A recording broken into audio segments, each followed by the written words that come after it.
If you're trying to transition into a data career, then this is the video for you. We've got two fantastic speakers here talking about their transition from completely different careers into data analysis.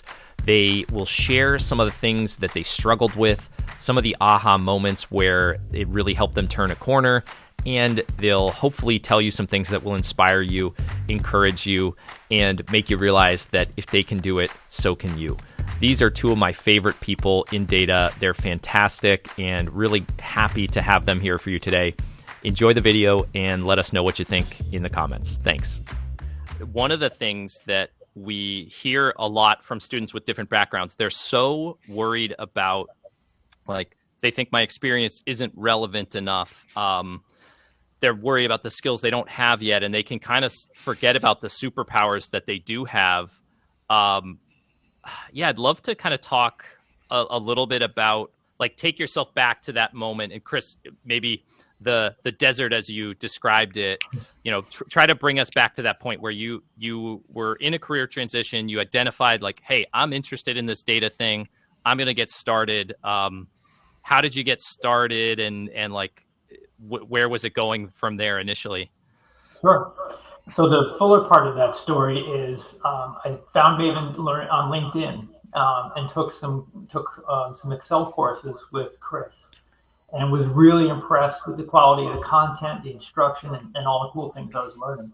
Along the way, got introduced to Power BI by a networking contact, and found that Maven had training on that.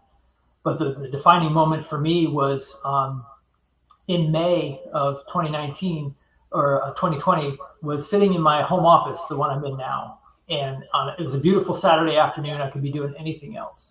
What was I doing? I spent 5 hours with John Pollar's course on MySQL and giggling. And I said, you know what? This is real. When I made my first pivot table using SQL, I was like, oh man, this is awesome. And that really became the defining moment for me. And I said, why don't I try and do something that I genuinely enjoy? And so then decided to pivot, and then had a new challenge to face with trying to overcome the barrier of being a more experienced person, but trying to get what I thought I would need to have an entry-level position. So in some senses overqualified, and in some senses underqualified because I didn't have practical skills. So what I did to try and bridge that gap, I got my hands on whatever data I could. This is back in. Oh, I think we lost him. I think we lost Chris for a minute. Clay, I think we can get back to Chris. Oh, there you are. We lost you for a minute, Chris. His mic's muted now. Yeah, you're muted.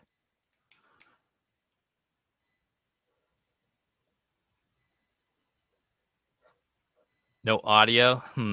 Let's see. There you go. There he is. Perfect. I'm not touching anything, I swear. It happens. It happens. We're live, you know. So the challenge was to get my hands on as much data as I could. This was before the data playgrounds that Maven now has, which is a huge benefit. So I'm looking at my personal financial data. I'm looking at health data. I'm looking at whatever my kids' screen time, whatever data I could get my hands on, I'm trying to put into Power BI and do some visualization, do some analysis on it. And that really helped me when it came time to interview. And in fact, 4 years ago yesterday was my screening interview for the role that I have now. And the defining moment in that conversation was the hiring manager said, well, Chris, I appreciate your passion. You did all these personal projects and obviously you care about this. But if I hire you and build your skills, you're going to leave. And I said, I'm not interested in leaving. I'm interested in building something. And I said, Scott, what you need to consider is that I'm applying for an entry-level position, but I have 18 years experience.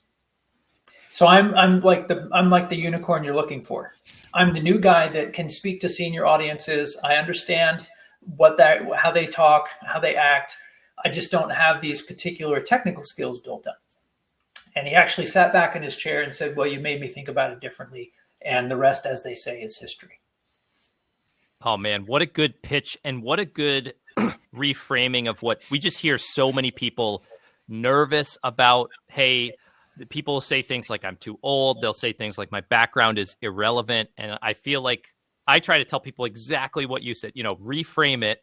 you have tons of really good experience. It's just not the exact data analyst experience, but like that stuff is super teachable, like working in teams, convincing stakeholders, project management, that type of stuff, that you just run laps around the 22-year-old kid because you've done this before, and that's, I love the reframing. And we've had a lot of people so far throughout Open Campus that have been asking that really same question, like, is it too far gone? Is my background like not relevant enough? And I just keep saying, come and show up to this session. Chris and Clay are going to inspire you. They're going to tell you the real deal, which is awesome. Thank you, Chris. Clay, could you do kind of same thing? Like take us back to that moment. So Clay was a pharmacist for like about a decade, right? Before data. When you decided, all right, I want to pivot, what was step one for you in your learning and just taking steps? Yeah, so with me, like I had gone to this conference, this pharmacy conference, and got to meet some pharmacists from a VA that were kind of doing some stuff similar to what I do now. And I was like, that's really cool. I'm really interested. I was always interested in like the computer side of things and the technology side of things. I was like, that's really cool. So I came back and sat down with my wife and told, we talked about it. Because the thing about being a pharmacist, like in the traditional sense, is, when you're there, like you're there, you don't have a lot of freedom of schedule and all that kind of stuff. And we have young children. So it was important for us to have this, like, I wanted a little bit more work-life balance kind of thing to where I could have a little bit more freedom in my schedule to kind of do that. So I said, I really think that I can learn this stuff and do it. And then just kind of go from there and kind of make that pivot. So carved out some time, like in our busy schedule, like, a couple of nights a week and on the weekends, kind of like what Chris said, spent some Saturday afternoons, and found Maven and really just, I think my big thing was I really got involved in the Maven community and the data community on LinkedIn, and really got involved in the data visualization challenges that you guys do every month. And with that, really kind of put my stuff out there and put all the things out there and just flat out said, hey, I'm learning. I'm probably going to screw this up. I don't know all the things, and it's okay that I don't know all the things, but I'm learning and kind of progressing as I go. And if you go back to some of those early like challenges that I did, you can kind of see a progression of things along the way. And then as far what I would say as far as like the idea of, oh, well, my current experience doesn't relate to the job I'm looking for. That may be true on your initial job, but there's always a job out there that you can marry the two. And I'm a perfect example of that. Working in healthcare collects a mountain of data. The problem with healthcare is they don't use it very well. And so one of the things that a lot of the people in my company say is they're glad they have a pharmacist that knows how to do that stuff, because when they come to me with like a clinical request, it's like, hey, we want to know about this. They don't have to reteach me the healthcare side of it. And so I can take that and kind of transition that and work with our team to kind of say, hey, this is what we're trying to do. This is what we're trying to accomplish. This is what we're going on, and this is what we got to get. A perfect example of one of the things that really kind of helped with that skill set was just in this last week, we got a data file from one of our partners, and the quantities for like prescription volume, it wasn't right. Like the number of pills they were prescribing per prescription didn't add up. And like the only way that they would know that, the data team would know that, is if they had somebody who's a pharmacist who knows those drugs and those things. So instead of like maybe, stepping back and saying, my experience doesn't help, lean into that. Lean into the experience that you have and try to find a company or a relationship or something along the way that kind of gets you where you want to be. Yeah, that's awesome. And that sort of more general advice of like using whatever domain knowledge you have as a superpower, that's another really good tactic for transitioners. If you're coming from marketing, a marketing analyst role is going to be the easiest analyst role for you to get, because you have that marketing experience as a superpower. And Clay, I remember I remember getting to know you as you were starting to make your transition and you were starting to be in these challenges. And I posted a link in the chat for folks who are interested in the Data Playground challenges. They're always free to participate in. And the thing that I remember about you, Clay, I was like, this guy is hungry. He's like really passionate about this. He's putting on no airs about being an expert. He's like saying, I want to learn. And just that like hunger and the passion is something that it's very endearing, and people want to help you and they want to see you succeed. And like, we've talked about a few times, a potential hiring manager sees that and they're like, this is a guy I want on my team. So those are just those really good qualities that you can't teach. And you see that he's also teaching himself the things you can teach. It's like, get that guy in the boat immediately. And so yeah, I'd say, folks who are seeing that as a good example, like, be okay with putting yourself out there. You don't have to be putting yourself out there as the expert. You could put yourself out there as the learner. It's like you showed, it's exactly probably the best move you made for your career transition was just like being okay putting yourself out there. Oh, So, yeah, absolutely. Yeah, I'm curious, and Clay, maybe we'll start with you on this one.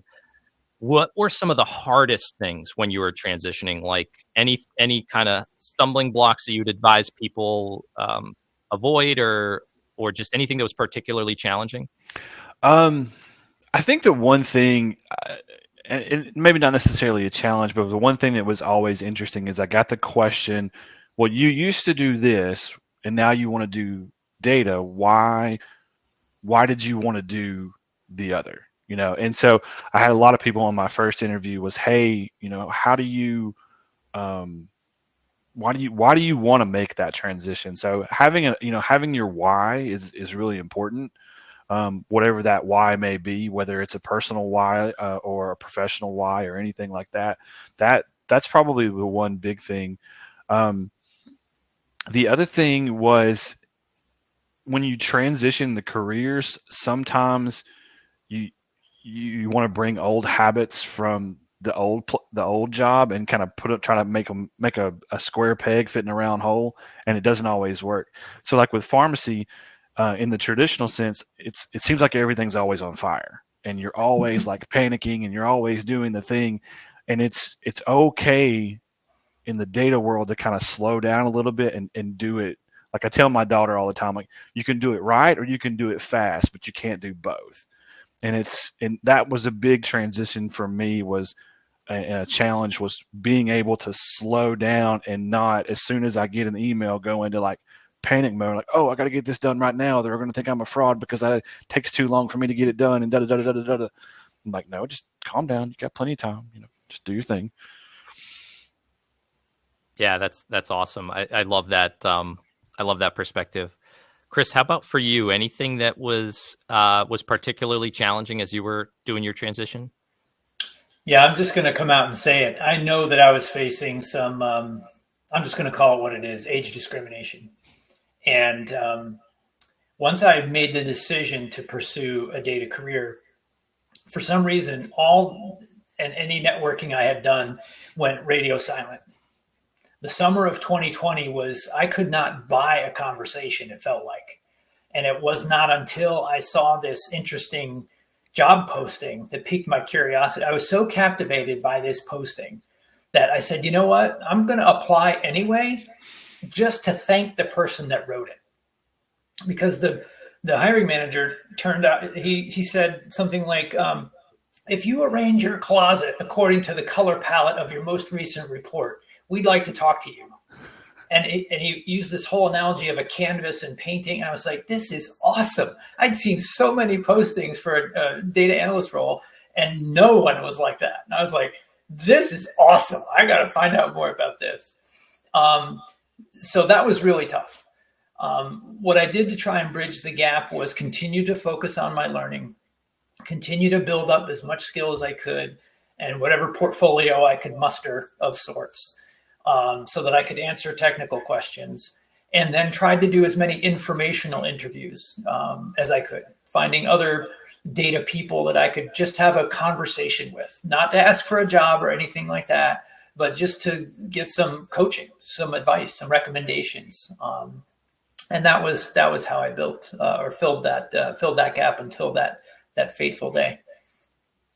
That's it. It is tough, and it is a real thing. And I think you shared earlier some of the strategies for dealing with ageism and kind of reframing your value proposition and your experience. But like I also like that you're honest about it. It wasn't a cakewalk. You were putting in the work for a while, and I got to see that. And one of the things that I really admired was like I felt like you stayed super positive, and you just kept doing the work. And it was, again, it's one of those things. It's like why you two are two of my favorite people in the data community, because we got to see these amazing personal qualities. And again, you're like, this is a guy who's not going to let anything stop him. He's going to get where he wants to go, and he's going to make you happy being around him while you're doing it, right? So again, a person that you really want to be on the team with.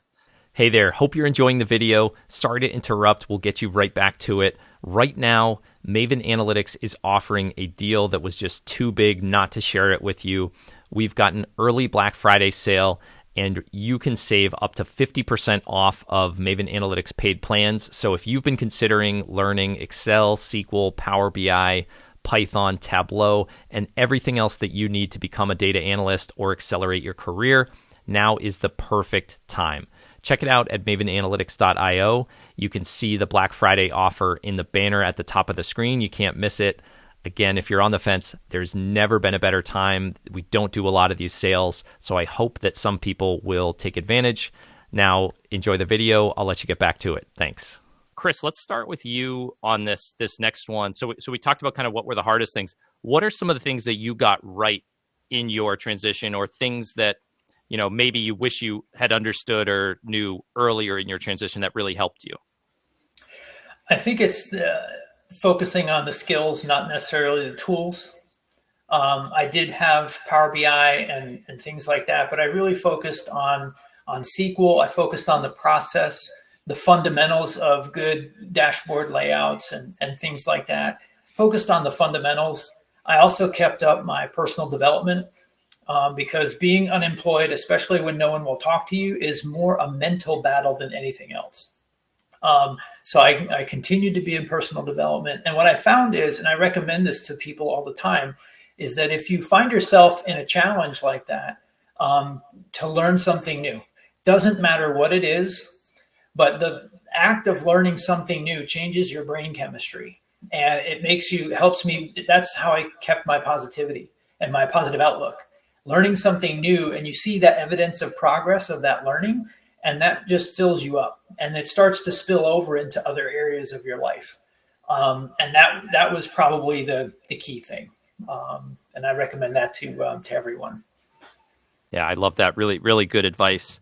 And pardon my technical difficulties over here. The universe just does not want to hear from us today, John. But we're going to soldier on. We are going to. I don't know. Yeah, I feel like there's a lot. It's unfair. There's a lot of good stuff here that we're having a hard time getting out.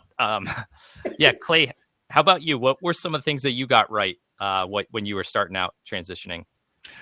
Yeah, I think exactly what Chris said about paying attention to skills and not the tools is a big thing, because no matter where you go, you're going to be able to transition to different tools. Like, for example, I started out in Power BI. Right now I'm working in US QuickSight, and a lot of that stuff is the same.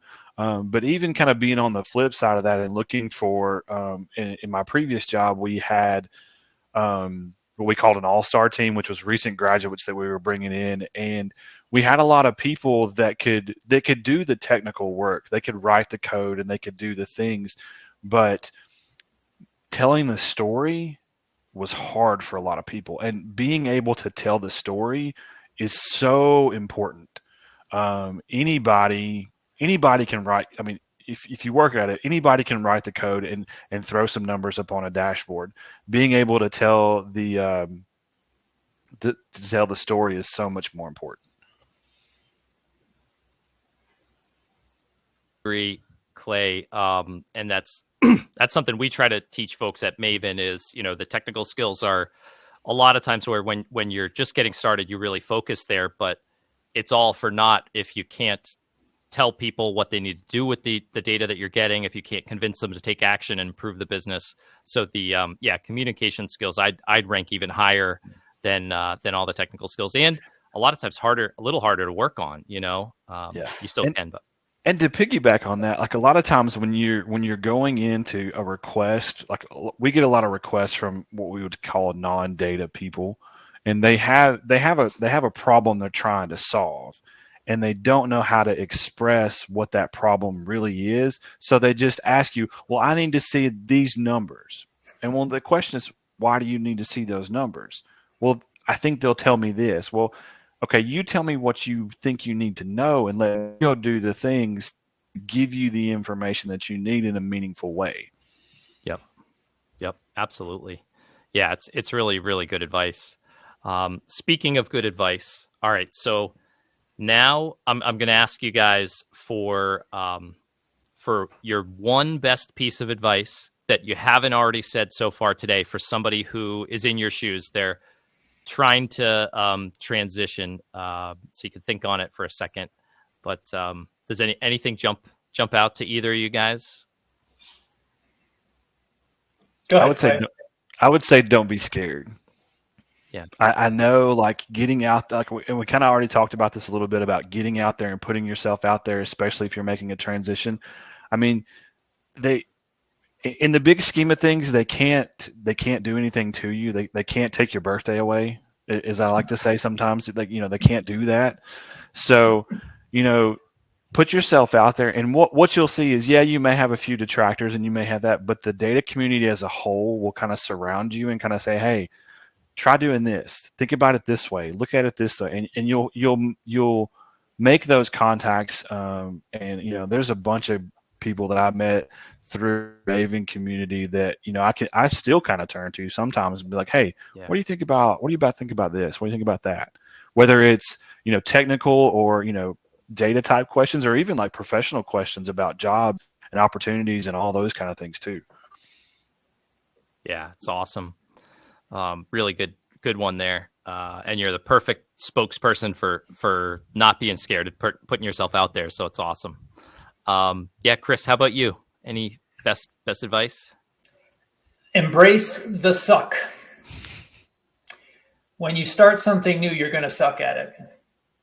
And you need to embrace that and almost wear it as a badge to say, hey, I'm starting this new thing. And then I think the challenge shifts over time. And where I'm at right now is trying to maintain that beginner's mindset. I've learned a lot, and the more I learn, the more I realize how much I don't know. And I think that's the beginning of true wisdom. So embrace the suck. Never, Churchillian, right? Never, never, never, never give up. I love it. Yeah, it's such a good one, because if you only stick to activities where you feel like you're the expert, you're going to be a very narrow person and you're never going to get better. My recent example, like probably about 6 months ago, we started doing a live weekly show, similar format to this. And I had never hosted a live weekly show before. And we were like, somebody has to do this. All right, John has to do this. And I'm like, okay. John lost the toss.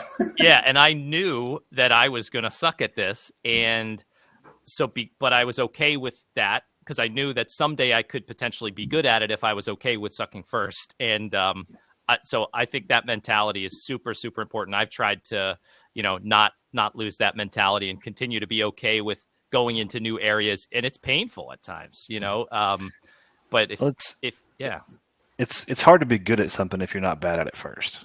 Yeah. Yeah. You're going to, and everybody that you see that you admire started out sucking. Yep. Mm-hmm. Yep, exactly. So that's such an important mentality. I love it. So let me, I just want to, there was somebody else had asked for, where can I get more from these people before, and I think I dropped the LinkedIn earlier, but I wasn't sure if I got cut off. So, so here's the LinkedIn links for our amazing guests here. And let's jump into, some live audience Q&A if you guys are up for it. So yes, bring it on.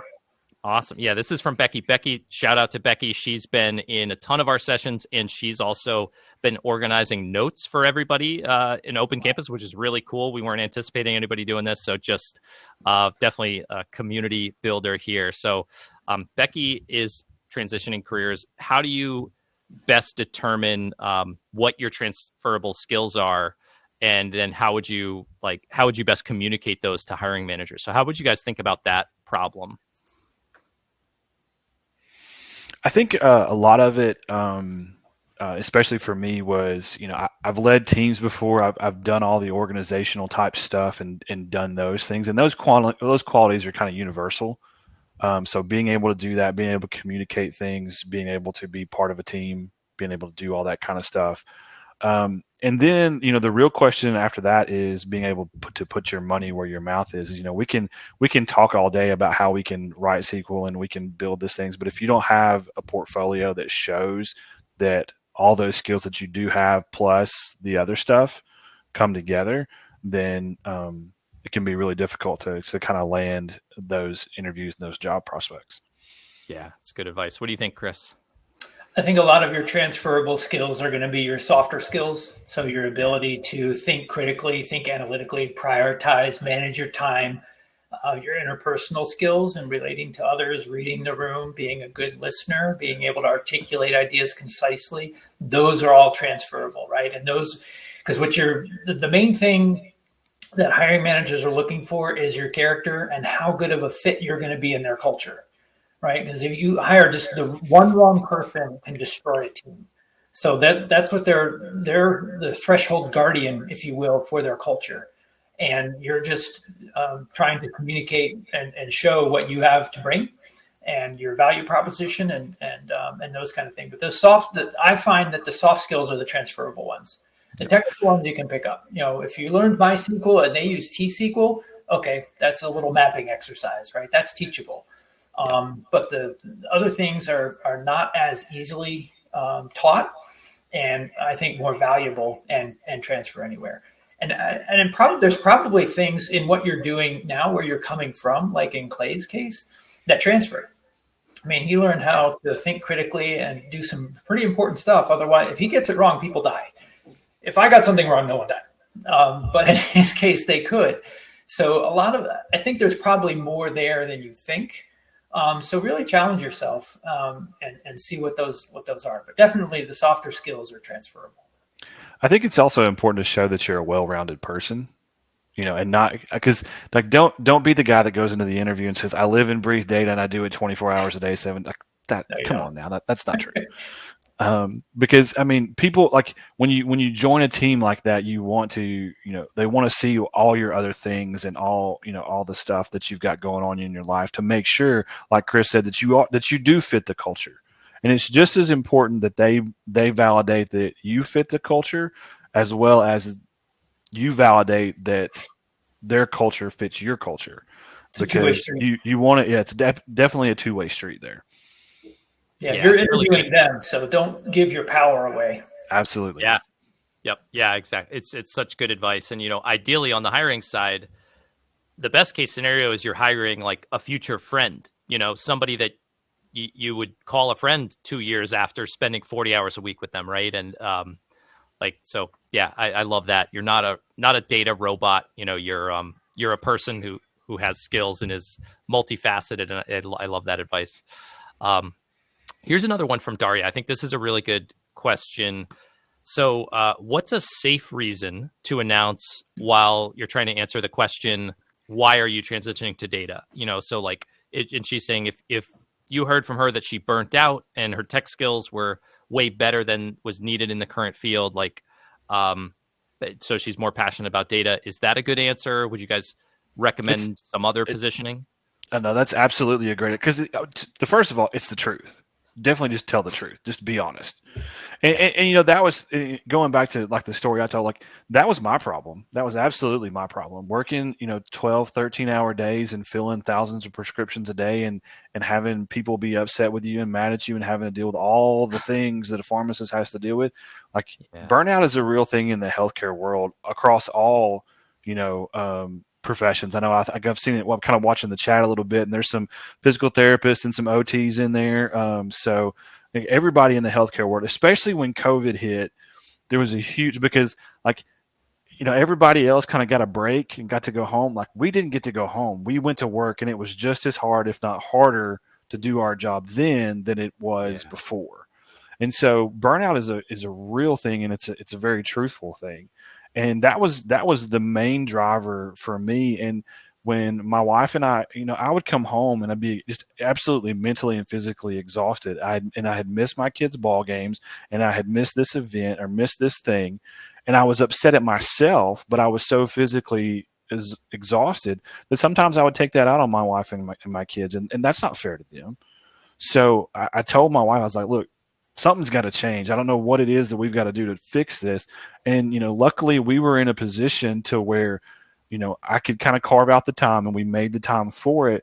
But also when I took my first job into that, I took a little bit of a pay cut overall, and we were okay with that because I was okay with taking a pay cut to keep my sanity and to be able to go to my kids' events. Like, in the last, I think 2 or 3 years since I've been doing this, however long I've been doing it, I could probably say I've missed, just a handful of events.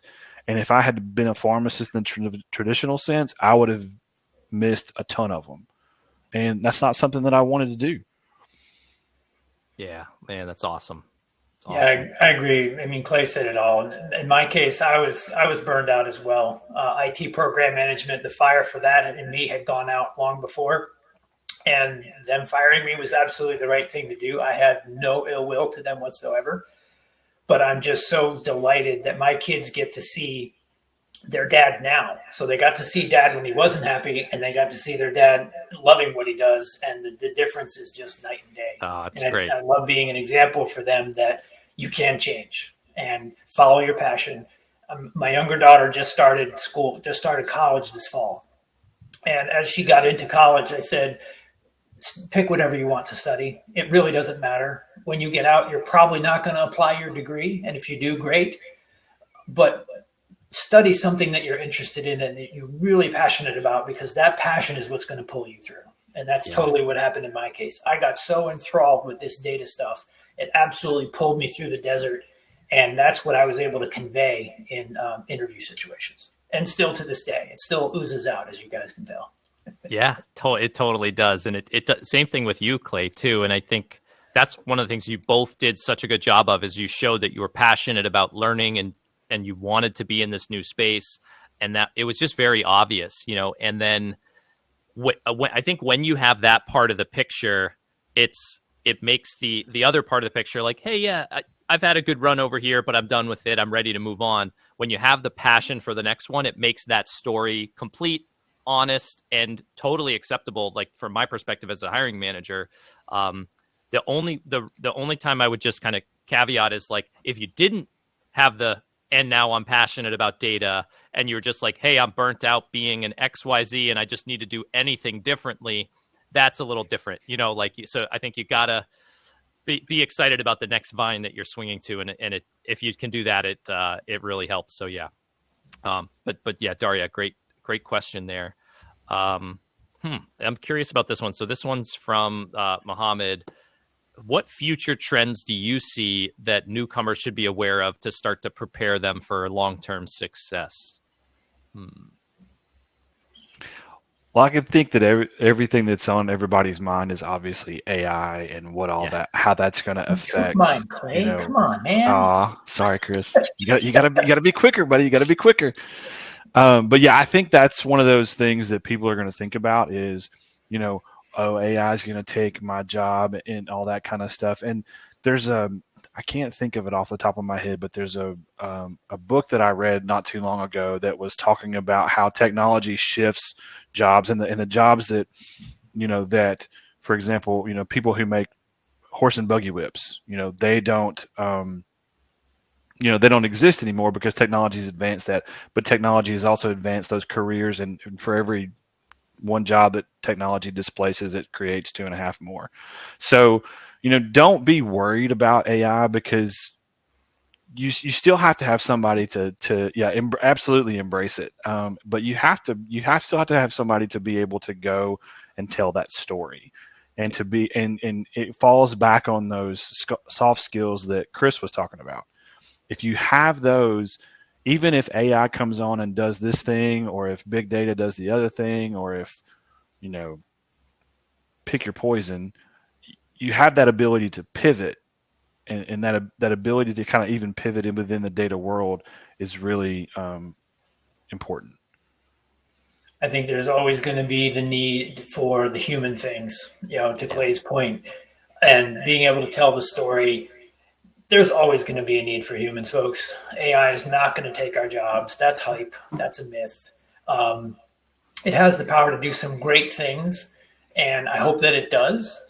But there's always going to be a need for the human element. We've seen, AI hallucinates, and we need a human there to call BS when it does, and help us be mindful of those types of things. So the soft skills are going to be even more important, because AI can't do the soft skills, right? So your ability to listen, your ability to ask good questions and interpret and analyze, that's still going to be very much a human thing. Even with all the big AI, somebody's got to build the pipelines. AI isn't going to build its own data. There's a lot of aspects around that, to Clay's point, the AI industry is spawning all kinds of side industries, right? And cooling power and all the kinds of things to, the carbon footprint of AI. And so there's tons of opportunities out there. So don't get a scarcity mindset, have an abundance mindset. And I think, like I said, the soft skills are going to be even more prevalent, because at the end of the day, you're going to have analysts, but someone's going to need to lead them. So leadership skills, I think, are never going to go away and become even more valuable going forward. Yeah, couldn't agree more. I'm not at all worried. If somebody was just starting out today, I wouldn't say, hey, don't become an analyst because of AI. I think for all the reasons you guys said, there's so much nuance and critical thinking skills and translating the business need to data. These are things that AI tools, the current iterations that we have, are not even close to tackling well. So I totally agree. You shouldn't be worried about those things, but keep your eye on it.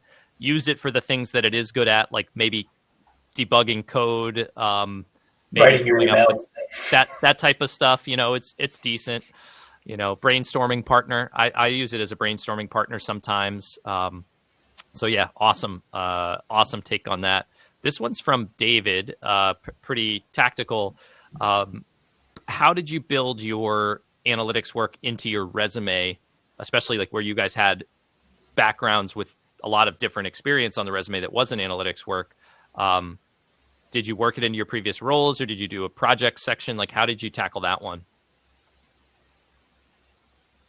I'll let Chris go first, so I don't steal his answer. Sure. AI, no. It's usually the answer, but not in this case.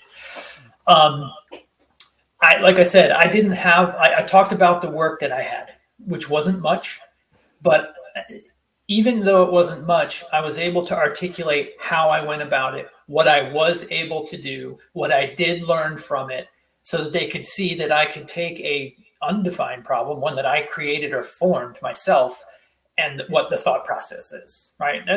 These technical interviews are really, what they're really testing is how you think. If you don't know the formula exactly, okay, we have this thing called the internet, and you can look it up on the syntax or the top end function, right? Who cares? But why you would need the top end function, that's more interesting. So I tried to relate everything back to what I had been learning, how I had been trying, and the things that I learned along the way, and demonstrate the thinking process. And nowadays, there's really no excuse. These playgrounds are fantastic. Do a challenge, do some projects on some data that's safe, that you can easily publish. The work I've done now, I unfortunately can't share with you because it's my company's stuff. Right. But having the ability to do that, I think is going to be is great. To Clay's point, have something to point to that I do know what I'm talking about, and those kinds of things. I think maybe the other thing to do would be to highlight 2 or 3 things that you've learned some technical, hey, I learned how to build this data model, or I had this problem and I got DAX to do what I wanted it to do because of X, Y, and Z, or something like that. Yeah, I would completely agree with that. And I know in previous conversations and stuff, and posts and in conversations that I've had with John on different interviews and stuff, if I could say one word, it's portfolio. I mean, if you don't have something to go back to, then you might as well just kind of hang it up. Like if you go back, like, and that's to give Maven some kudos. That's what's so great about the challenges, is because not only are they interesting and they give you this opportunity on a repetitive basis, but the data is different every time. So you're working with different data and you're thinking about things in different ways. You're thinking about different industries and all this kind of stuff. But and that's kind of what I used mine for, was the challenges became my portfolio.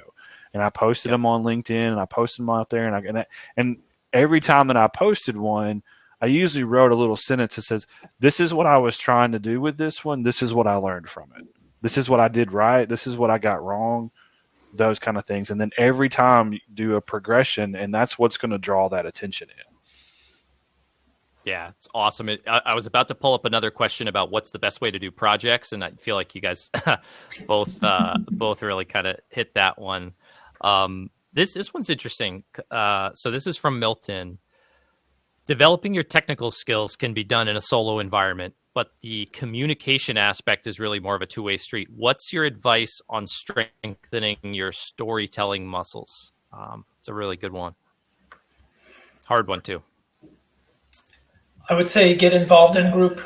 If you're in the if you're in the Maven community and you're working on a challenge, reach out to a couple people and have a session, and everybody shares their work.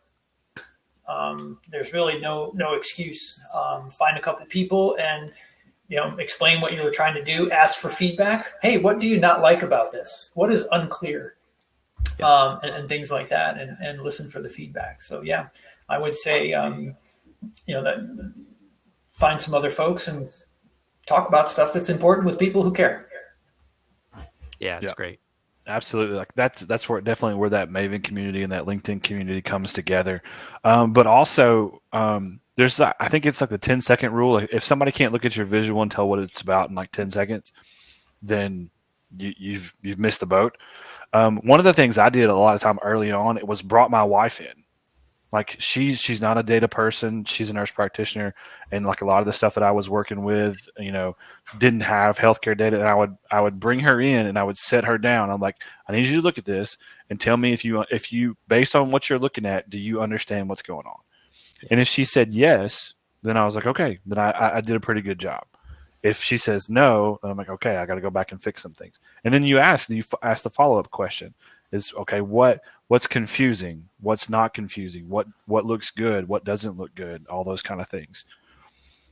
Yeah, I love it. So important to have somebody that will is happy to point out where you could get better. I'm lucky to have a couple of those people in my life too that are happy to correct me. So sometimes you don't.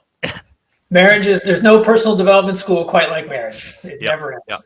Yeah, exactly. And the other thing I'll say for folks, so we had a whole day about data storytelling, 2 sessions in particular that I would check out. Chris Dutton did one called The Science of Data Visualization, which I think is really good. And then Christopher Chin he's a guy who was a data scientist, and he pivoted his whole career, and all he does now is he helps data people be better at data storytelling and presentations. You could almost think of like what he does as a Toastmasters specifically for data. Both of those are awesome. Check them out there. If you go to the Open Campus website, the recordings are there. You can watch them anytime. So I would check those out. And yeah, we're basically at time. Let me pull up one more question. I think we have time for one more. So this is an interesting one. Okay, so this is from Manolo. Just in the phase of transitioning, just starting. They want to learn as much as possible in the next 2 years. What are the company and characteristics? What types of companies and characteristics of companies should they be looking for? I'm thinking like they're asking about Like, what's the profile of a company that they would want to work for if they were going to learn a lot on the job? Any particular advice there? I would say, first of all, it needs to be something that you're interested in. You know, if it's data that you're not interested in, it's not going to inspire you. You're not going to give it that extra effort. It's going to be hard. And it's going to be hard. Like, if I had to do, even though I have 3 daughters, if I had to do data on Barbie dolls all day long, probably wouldn't be excited about it. They would love you, though. Yeah, they would love it. They would, because like all my dashboards, all my dashboards would be pink, and they would have fluffy rainbows and all the things, and they would love it. But and like we said earlier, I think Chris mentioned, you know, you're interviewing the company just as much as they're interviewing you. So when you're looking at those job postings, you know, read that job description, do your research on the company to find out, you know, what goes on, what kind of work environment they have, those kind of things, because all that is really important. The job that I have now, I went and interviewed for it, and I originally told them, I was like, I don't think the environment is right for me. But come to find out, there was just a little bit of miscommunication with a couple of people, and we ironed that out, and like now everything is great. Like, and I love working where I am, and it's a great place. But it was just one of those things, like, especially in the remote world, sometimes that thing doesn't get communicated as well, and so that was one of those hangups. But yeah, definitely do your research, and don't just take a job for the sake of taking a job. Take the job that you want, that you see yourself, you know, flourishing in. Awesome. I love it. And good for you for like speaking up and saying that and giving them the opportunity to kind of correct that misunderstanding. That's so awesome and great advice. Yeah, Chris, what about you? What do you think somebody should look for in a company? I think you have to take a look at what you value. I'm going to turn the question back to the questioner and say, what are your values?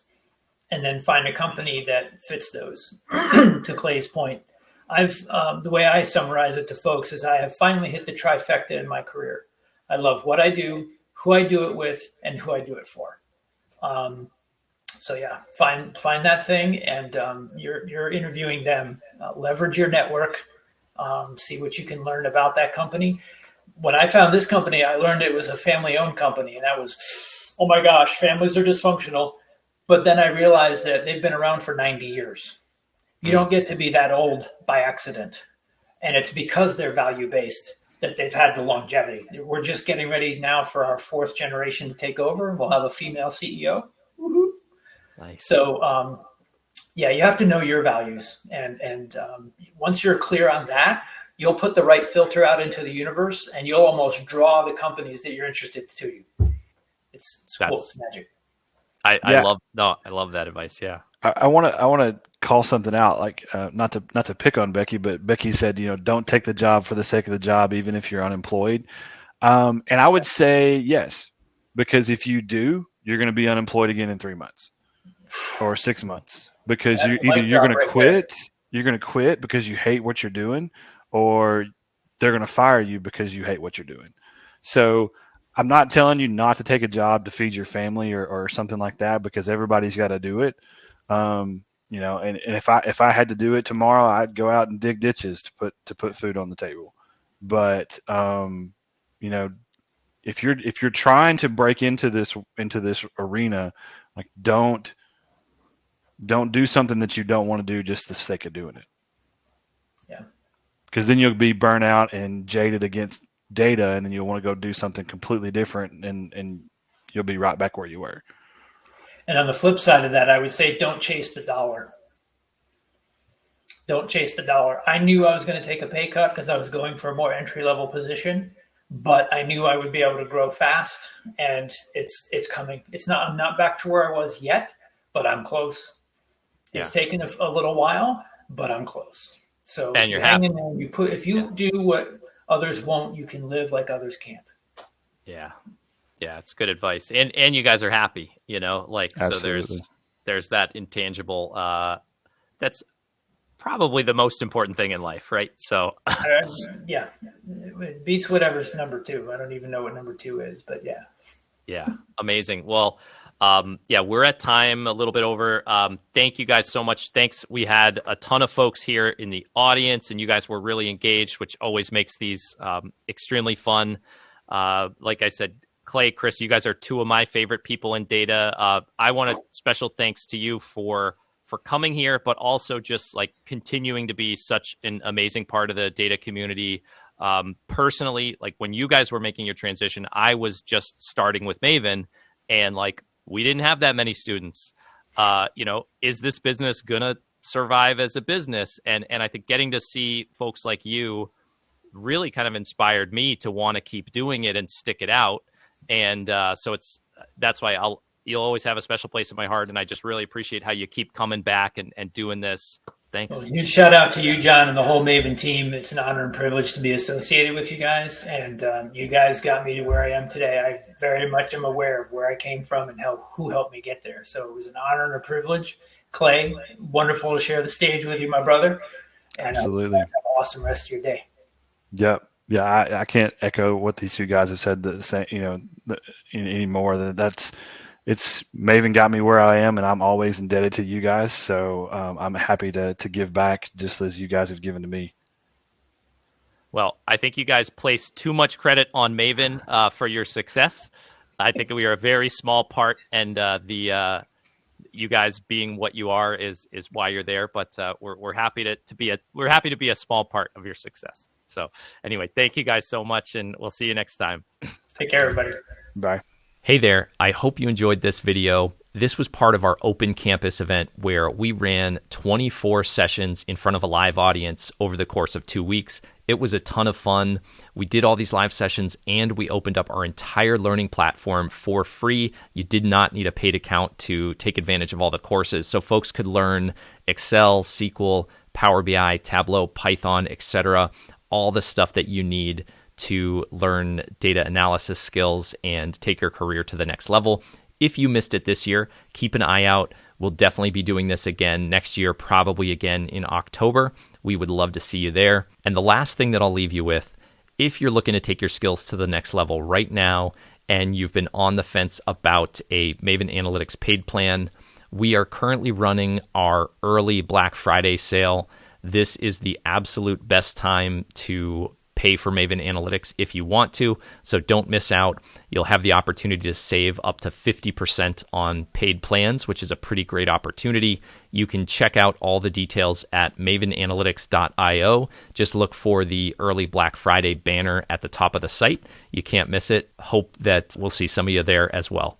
Thanks for watching.